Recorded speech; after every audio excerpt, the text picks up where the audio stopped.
you, Mercedes. So I get to introduce you to a little time travel.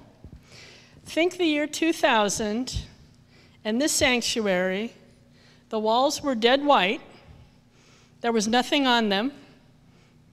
There were no altars, nothing there except poinsettias for Christmas. Okay? And a minister of the time, Steve Tolles, thought, well, maybe we could put James Twyman's peace prayers in our sanctuary and hang some banners mentioning the religions. And I thought, we can do better than that. So at the time, we were all going to take one tapestry, and we were all going to work on them simultaneously, and it would have been done in about a year and a half. But then 9/11 happened. This would have been 2001. And it became obvious we needed to do this as a community. And the first tapestry we had to do was Islam. So we did. And now, 12 years later, we have a tapestry that took 2.5 years to produce, longer than the birth of an elephant. I love pointing that out to my committee members. So I would also like to thank our sponsors, Mary Bonin and Colleen Kahn. If I know Colleen's not here, but Mary may be. There she is.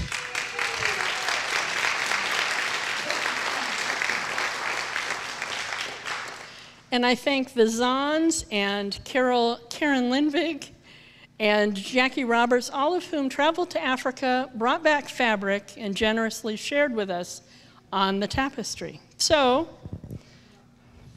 ladies, let's have a drum roll for this. Go for it.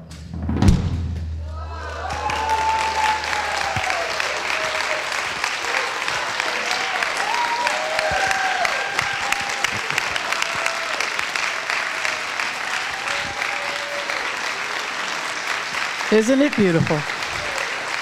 Isn't it amazing? It is awesome. It is incredible.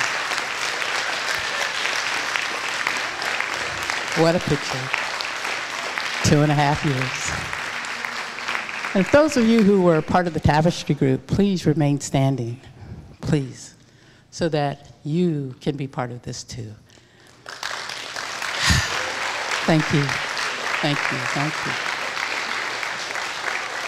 And for those of you who stay standing, please stay standing, because this is all about us, this community.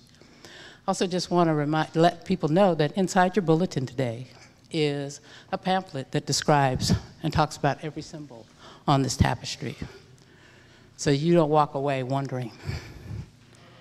So, it has been 2.5 years, and it is hard to believe that we actually took that much time to do this, but it has been just an amazing journey with some very remarkable women. And I am so grateful that I had this opportunity to work with these ladies, these women, strong, powerful women, stood in their power. Just an awesome feeling. So, we spent probably more than a year just researching the many cultures of Africa. From the many books that we reviewed, to the visits to the Seattle Art Museum to see an African art exhibit, to going to the Seattle University to listen to a panel discussion on the African diaspora, to going to East-West Books to hear an African shaman, to the reading of The Stolen Ones and How They Were Missed by Mary Tate Arunga's sister. We got an opportunity to travel back in time, a time before the colonization of Africa by Europe, to hear creation stories and learn of the rituals, ceremonies, and rites of passages that were the foundation of the individual cultures. We identified similarities and went about transforming concepts to art, except some of us weren't artists. And in spite of all of our lamenting about what we could not do, Annie continued to guide and mentor us through this project. So I also want to tell Annie, wherever she is, to stand and take this appreciation that without her continued dedication and inspiration, that this would not have been possible. When I look at this tapestry, I see community. And in working in this tapestry, I experienced community. We laughed, we prayed, we told stories, we sang, and I think sometimes we even danced, just as our ancestors did. And that Sankofa bird up on the tapestry reminds us to look back in the past. And we had the opportunity. We looked back into our past to see our present. So thank you very much.